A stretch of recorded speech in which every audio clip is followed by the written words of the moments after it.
Pantheon presents 25, look, PPL is here. My favorite time of year. Blood, sweat, and tears dripping all over the gear. Yeah, NFL is back, so is PPL. Let the game get started. Time to see who will prevail. Yeah, the wait is over. Yeah, it's time for fantasy. It's time to draft to build a team that's capable to win the ring. As the gap attack back to back and try to get him free. He's chilling on the throne where everybody wants to be. Yeah, we all want the money. Everybody pay the fee. For me, I'm trying to win it just to brag about my team. Everybody wants to read, but it ain't easy to achieve it. But believe it when I say it, feels so good when you receive it. Yeah, PPL is back, PPL, the league is whack. You can say I'm talking smack, now I'm only speaking fact. Every week we got the live show, each year we got a nice flow. The others they can see us like they're playing with their eyes closed. PPL we ride, PPL we live, PPL we high, we the best you can't deny. Welcome to the live show, life be like the sideshow. You know and I know that PPL's a war zone, 100-yard battlefield, helmets as a battle shield. PPL we're back for real, time to draft and make a deal. Alpha versus Omega, battle with the fantasy, a game of intelligence, sacrifice and strategy.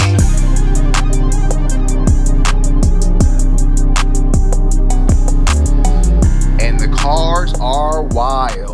Wild card weekend. It is time to get into it. PPL Live. It is time to find out who will win Pantheon Cup 17. But before we get into those playoffs, let's take our last eye back to the regular season. Starting with the Argonauts winning the Alpha Conference in an underwhelming way, but they get the number 1 seed and the bye. 85 to the United Players 68. The Skulls do it again, keep their season alive. The quest to get back to the Pantheon Cup is on. 149 to the Squad's 127. Patty's Twins do it again. The old guard is alive. 143 to Trey Fitty's 81. The Gav drags the Boston to the depths with them. 119 to 43. And Killa Kev tunes up for the playoffs. Looking good in style with a big win over ATG. 135 to 117. Hey man, it was a pretty good week. The smoke cleared a little bit. Things are a little bit more set, man. What do you think? I mean, again, it was surprising to see how some teams basically fell apart and made it into the playoffs, and other teams fought valiantly and just didn't make it. And I'm underwhelmed in some areas, and in others I'm very excited to start with the round of games this week. No, man, definitely. But before we do that, we're going to do something to commemorate the 2025 regular season. We're going to do the great, the good, the bad, and the ugly. All right, man, so this was going to be a little bit more in-depth. Great, good, bad, and ugly for the 2025 season. Give me a team for each category and what you thought, Ulysses. Let's hear it, man. Yeah, so how I approach this is just, especially with this great category, is just somebody who I did not expect to be in the playoffs who made it. And okay. I'm going to give it up to Killa Kev. After the draft, I was clowning. This guy didn't pick up running backs. I was like, how are you going to do this season? Made a few moves that got him quality players. Yeah. And honestly, looking at where he's standing and everything that occurred down the stretch, he won 2 games to get into this position. And if we remember the game before that, he just didn't set his lineup against the Argos. Honestly, if he sets that lineup, he's sitting as that winner, the winner of our alpha, right? And so he's won matchup, and he basically set his lineup every other week this season. So again, one lapse in judgment doesn't tarnish an otherwise great season, and again is making waves early on in his PPL career. Great for Killa Kev. Honestly, I'd be worried playing him. Yeah, no, definitely, man. Let me hear your good. Good. I'm gonna go with, as you said, the Skulls, man. A team in a similar boat, man. There's been times throughout the season where just looking at the Skulls a little sideways, as the Buffalo Bills have struggled, so have they. But as of late, they've really come on again. Winners of 2, had to beat the Twins, had to beat squad definitely had a challenging road to get in. Yeah. And I think what a lot of people are forgetting as you hit in the week 14 recap is that this guy was in the title game last year. And so I think that he's been slept on. And again, especially getting another matchup against squad, I think he has to be very confident going into a matchup. I think he thinks he can win. And so good season for the Skulls. Way to get back here and try to get your title. Oh, definitely, man. I mean, after week 3, we thought this team was left for dead. They started the season 0-3, 1-3 after that. Were able to pull off some wins. And, I mean, they had probably the game of the season against the Gaff Attack in that 132.8 to 132.7 game. That was a real nail-biter. So the Skulls definitely had a good season to follow up that Pantheon Cup appearance, man. Let's hear the bad. The bad for me, it's probably going to be the Gaff. Okay. When I look at this team and how they're scoring, they legit have the best talent of anybody. As I'm looking at rosters, right. I mean, this team should not have been in the position that they were. And when you look at the types of games that they lost, I mean, they overwhelmingly lost the close matchups. This is going to be one of those seasons that they look back on and wonder, how did they not do better? I mean, we were talking, Gino, I mean, nobody cracked 10 wins this season. It was really built right. for the Gaff to have a three-peat opportunity, and it just absolutely never really materialized. And so I think as they're going to look back on this season, they're going to see a lot of missed opportunities and just categorize it as a bad year. Well, definitely, man. It was definitely a bad year. Some would say ugly. What's your ugly, though? My ugly, man, this is a frustrating one for me because I thought at points in this season, only for the boss, was going to be a real contender. As we see what happened down the stretch, I mean, they're at the opposite end. They lost 2 games to barely miss the playoffs. I mean, they win either one of those. And what really bothered me is in that week 14 matchup, I mean, they just did not show up whatsoever. Yeah. And I mean, that kind of effort, I mean, it just shows you, I mean, they probably didn't want to make the playoffs. I mean, putting that kind of effort up, it would have been a short run. It was an ugly season for me, I think, at the way that it ended. I mean, it could have been a lot of different things, but only for the boss, went the way, and the Chiefs have struggled mightily this season, and I think that he had enough diversity of talent in this year as opposed to previous years to really weather that. Right. And it just didn't materialize. I think, again, it was just an ugly year for what it turned out to be, and again, in a year where I think Alpha was really up for grabs, and they could have made a more serious effort. So I just think they're going to go back to the drawing board. I mean, it was an ugly season, and they finished middle of the pack, so they're not even going to be really rewarded with a high draft pick. They're going to be sitting right in the middle. Yeah. It's just going to be an ugly season only for the Boss, and I think they're going to be one of the teams hungry for the next campaign to begin. No, right, man. I mean, only for the Boss at one point was 6-2, was the toast of the town. They had beat Squad Underestimated in week 12. Looked like they were in position to possibly win Alpha. So for it to just fizzle out the last 2 weeks the way it did is really, really ugly. For me, man, my grade for the season, I'm going to go with a team that went on ahead and did their thing and made changes when they needed to make changes, and that's appease the gods. When you look at what would have happened if they didn't make that trade, this team would not have won the Omega Conference. What they got back from that trade was huge. When you look at how they were able to score after that trade, it really helped them keep themselves afloat. I'm looking at from week 9 on, they were at 143, 120, 132, 131, 129, and even in their loss last week, 117. Appease the gods made the right trade at the right time. They showed that, hey, when you don't like something, fix it in the PPL. Too many teams are stagnant and unable to look for change. ATG showed that there's a different way to do those things, and they were rewarded with an Omega Conference Championship and a first-round bye. So that's got to be my grade for the season. Way to capitalize and do things and pivot when everybody else is afraid to make changes and take risks.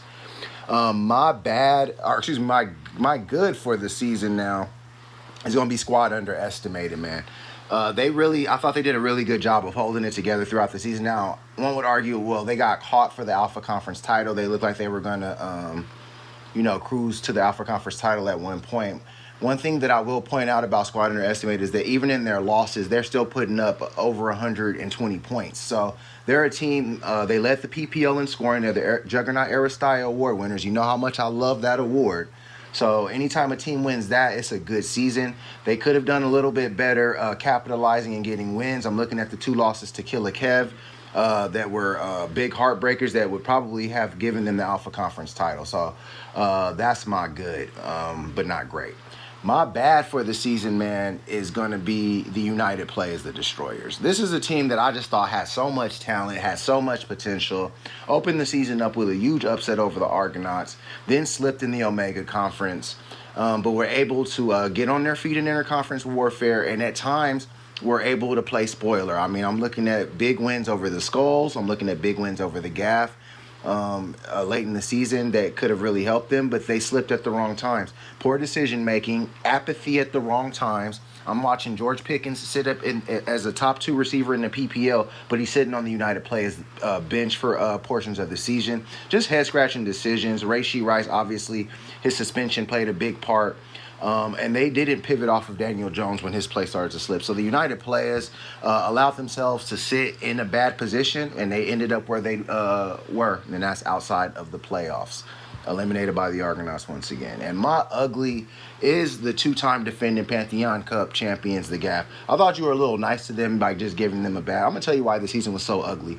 The PPO is weak this year. It's a down year. 9-5 was the best record, and even the 2 teams sitting atop the PPL, the Argonauts and Appease the Gods, these aren't banner teams. These teams, head to top to bottom, do not stack up to the Gaff's roster, and I think the Gaff knows that deep down, and that's why this is such a missed opportunity and such an ugly season. This team lost a game by 0.1 point. This team lost another matchup by 3 points. This team was losing matchups way too close, and when you lose matchups that close, guess what it comes down to? One little decision that could have been different. And I know a lot of times, you comb in with a fine tooth comb when you're trying to sift through that when you put up 132. But hey, one decision gets you to 133 in a victory. Bucky Irving sitting in that huge matchup against the United Players, the Destroyers, was a very, very eye-raising decision. And I think the Gaff is, trying to cover a shotgun wound with Band-Aids by getting guys like Travis Hunter and stuff, guys he knows he's not going to keep for next season. But I guess that's all you got to look at when you have an ugly season like that. So that was my ugly. But as I always say, what's past is prologue. It's time to move on and up and on into teams that it does matter for. And we start with our first matchup in the 2025 Wildcard PPL playoffs. Both of our matchups are interconference matchups, what makes it even more pivotal. We got a big one here. The newest of the new guard against the oldest of the old guard. The first Pantheon Cup champions, Patty's Twins, taking on KILLA Kev. All right, man, if I was writing a script for KILLA Kev to go to the Pantheon Cup, it would have to start with a win over the staunch champions, the stoic old champions, the Patty's Twins, man. What do you think of this one? I say get your pen out, Gino. As I'm looking at this, I think KILLA Kev's got a strong chance to win this matchup. Okay. I'm going to tell you why. Patty's Twins, I love the Brock Purdy, Kittle, and 49ers coach against Tennessee. However, I think they are going to probably be victims of their own success here. I think that they're going to be up against Tennessee, and with the remainder of their schedule, I don't think that they go full throttle against these guys. Okay. And that impacts Purdy. I think Christian McCaffrey's the play for the San Francisco 49ers this week. Jonathan Taylor and company, we don't know how they're going to look with this Phillip Rivers addition. I certainly don't like it at Seattle right now. Yeah. Javonte Williams, similarly against Minnesota, I don't know how I feel about this matchup. They are at home, which is encouraging. I like the Chargers D. I'm just a little uneasy on some of those key positions. When I look at the other side, though, Jordan Love, Josh Jacobs are playing a Denver team that, this damn near could be a Super Bowl preview with how these two teams are seated right now. Absolutely. It doesn't look like Josh Jacobs' injury is serious. Achane is another story, but I'm being led to believe that even if he does... he's probably going to play. Smith-Njigba is just a man-eater, and I think he's gonna have a day against Indy, who's lost one of their best defensive players last week. I like Travis Etienne and where he's coming along in that Jacksonville offense. Absolutely. And the Jets are going to be willing to see that. And Jameson Williams has started to see an uptick in production. I'm surprised he's going Commander's D against the Giants, but I mean, that's a divisional game. I can understand it. Packers coach is a little bit riskier at Denver, but bottom line is I think his core guys are in stronger positions and in more competitive matchups, and I think that they're in a stride right now and going to be looking to get revenge on that Week 7 matchup. And Patty's Twins just tends to be, their scoring tends to be higher low. And I think that they're just due for that down week, just looking at their trends. I think KILLA wins a highly entertaining matchup, gives us what we want to see. I've got him going 124 to Patty's Twins 118. All right, man. I want to go with you, but I think I'm going to go the other way, man. I really like this matchup for the 49ers because this matchup against Tennessee presents the 49ers with a few things and opportunities. And one of those opportunities is going to be to open up their passing game. Brock Purdy has not opened up the passing game yet. Now, they will fall back on Christian McCaffrey if things start to look bad, but I don't expect that to happen. This is a team that just gave up 364 yards passing to Shedeur Sanders. I expect Brock Purdy to come in and have a big game, and I expect George Kittle and Jawan Jennings to be a big part of that. On the Twins side, as far as the Seattle game against the Colts, I actually like Jonathan Taylor in that game. They're going to have to feed him, and I think that Seattle's more than likely going to give up some rushing yards to him. I know that they have a really good run defense, but I think regardless of it, he's going to get the touches and the carries. I like Minnesota's pass rush. I like some of the things they can do against the passing game. Dak might be able to get slowed down a little bit, but I think that Williams is going to have a lot of room to run, and I really like what the Twins can do there. Now, on KILLA Kev's side, I love Achane. I love Jackson Smith-Njigba. But that's about all I love really on this roster right now. I'm looking at the rest of, and I love Travis Etienne against that Jets defense. But when I look at Jordan Love and Josh Jacobs against Denver and that Packers coach against Denver, it just gives me a lot of cause to pause. Devin Achane is dealing with an injury, and I do expect him to play, but he is playing the Pittsburgh Steelers, who pride themselves on trying to be a little bit better against the run. And they're pretty good tacklers on short passes. So Devon might not be able to get as loose, but I still expect him to get the volume. At the end of the day, I think this is going to be a great matchup, and I think the Twins are going to show KILLA Kev what it's like to be in the PPL playoffs. I got them getting a big one and advancing to the next round of the Pantheon Prestige playoffs. I got Patty Twins getting this one, big win, 131 to KILLA Kev's 128. I expect it to be very close and very competitive. And moving on to our next matchup, it was the prestige matchup of the week last week. This week, it is a pivotal wild card rematch, or actually a rematch of last year's Final Four. Big one here for the Skulls. Can they do it again? They play Squad Underestimated. All right, man, the Skulls and Squad Underestimated is kind of becoming a rivalry here. The Skulls keep getting in Squad's way. They cost them an Alpha Conference title this year. And last year cost them a Pantheon Cup title, man. What do you think of this one? Skulls, Squad Underestimated. Obviously, Skulls and Squad split this year. Skulls getting that big win last week to get to this position. Squad opened the season up earlier on getting at the Skulls. So what do you think of this one, man? Yeah, I mean, they've certainly played each other in a lot of important games, but I'd hesitate to call it a rivalry until Squad wins one of those important games. They've all fallen to the Skulls. You mentioned it. This guy prevented a Pantheon Cup run last season with a solid team, and then this year prevented them from retaining the number one position in Alpha. Yeah. When I look at this, I mean, the Skulls are getting hot at the right time. Josh Allen has shown throughout the season that he can really go off, and I think that this game at New England, there's going to be a lot of pride on the line, and he's going to have to be in the mix. Right. Chase Brown, Jamar Chase are going to benefit from Joe Burrow. We'll see. I'm hearing reports that he's dealing with some personal issues. Hey, if that's the case, no better time than to go out there and play some ball. Zay Flowers, I think, is an intriguing matchup here. 52 over under in that Baltimore-Cincinnati game, man. Yeah, so I mean they're expecting fireworks here. So the fact that he's got 3 guys all in prime positions in that stack, I love that. I think that the Bears D against Cleveland is a good play. I'd expect that to be low scoring, and I think the Seahawks handle business. Okay. When I look at the other side, again, Dak is the right play at home over Bo Nix. Right. I just don't like it against Minnesota. Okay. And these guys, Minnesota is a dangerous team in this regard. They're playing for absolutely nothing at this point. Right. They're just playing for pride, and they would love nothing more than to be disruptive. And I think that is probably troublesome for Dak Prescott and company. Okay. Saquon Barkley in Philadelphia, they can't figure it out. I mean, maybe Las Vegas is the answer, but I'm not so sure. Yeah, he finally got big for that big one again on Monday night, though, man. Yeah.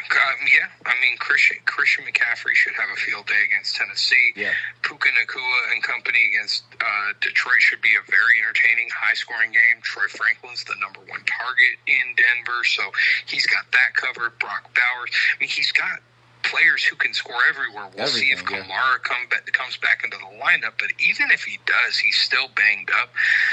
This is where it gets concerning to me, and again, this could just be my concern. We'll see what he does. All right, man, who you got? Yeah, so I mean, all of this considered, I think that the Skulls have just enough. I think they're coming in confident. They're winners of 2 in a row. Squad, I mean, hasn't, they forgot how to win, and until they figure that out, I'm not going there. Okay. I think that the Skulls are ready to continue the dominance in this rivalry. I think that they make this one a little bit more competitive. Okay. But I've got the Skulls going 133 to Squad S underestimated 125. Hey, man, I guess we going the other way on both of these. I'm going old guard, you going new guard, man. My good against your good for the season, so I got to stick with my good, right? I'm going squad underestimated. I like Saquon Barkley's matchup against Las Vegas. That's why I threw that run in there on you that he had against the Chargers, who have a pretty good run defense. I think that this is the good right game the Eagles need, and Saquon's going to really be a big part of that. We talked about C-Mac. Now, I don't expect him to have as big a game because I think that the Niners are going to try to open up the passing game and get Pearsall, Kittle, and Jennings going, but I also can see room for where if it's not cracking, McCaffrey's going to get a big workload. Puka Nacua, he looked great last week, man. I think he got a Conference Player of the Week, so expect that to continue against the Detroit team that he has abused in the past. And Brock Bowers is a tight end freak. Now, what I'm worried about squad at is in the flex position and at the wide receiver too. This has been a constant issue for him down the stretch of the season. This is why they relinquished control of the Alpha Conference. But when I look at the Skulls, man, I mean, when I do look at R.J. Harvey, he's the top rookie running back in the PPL. Not Travion Henderson, not some of these other rookies that we're given. It's R.J. Harvey, and this is a guy that the Skulls was very patient with, and he was able to get the dividends off of that. The Chase Brown trade is looking genius for the Skulls. Chase Brown has been very productive and helped them solidify that running back position. And obviously, Zay Flowers and Jamar Chase round out a great receiving core with Josh Allen at the top of it. But I just like what Squad Underestimated has been able to do throughout the season. They're the Juggernaut Aristotle Award winners, meaning they're able to find ways to score points. I like them to do that this week and to set up the playoff Final Four matchup against the Peas the Gods. I got Squad Underestimated getting this matchup 138 to the Skulls 126. Alrighty, PPLers, thanks for another great week of PPL Live. We are near the season, and we are having a good time. Next time you hear from us, it'll be time for the Final Four. Time to see if the Argonauts and the Peas the Gods can cash in on that 1 and 2 seed. You guys have a good weekend. Hope you guys enjoyed the show. Good luck, and may the odds be ever in your favor.